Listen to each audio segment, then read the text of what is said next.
ఇప్పటిదాకా నేను చేసిన బిజినెస్ 10% మాత్రమే. గుండె బాదుకొని చెప్పి అమ్మాయి బ్రాండ్ ఒక్కటైనా చూపించండి.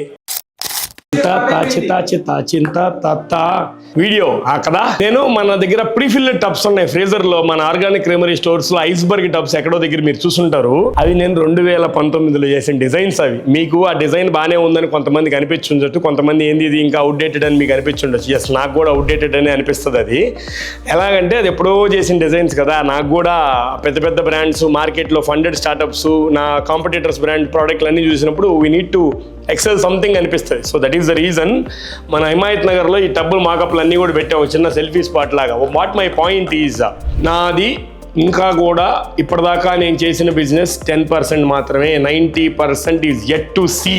మార్కెట్ నా బ్రాండ్ నా ప్రోడక్ట్ కంట్రీ వైడ్ వెళ్తుంది.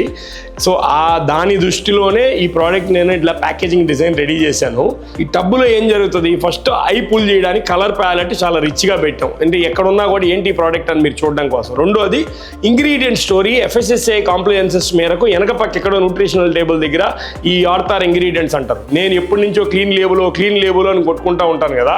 సో ఆ క్లీన్ లేబుల్ని దృష్టిలో పెట్టుకొని ఆ ఇంగ్రీడియంట్ స్టోరీని ఫ్రంట్ ఫేస్కి తీసుకొచ్చి ఫ్లేవరు, బ్రాండ్ నేము, ఇంగ్రీడియంట్స్ ఫ్రంట్ ఫేస్ ఇవే కనిపిస్తాయి.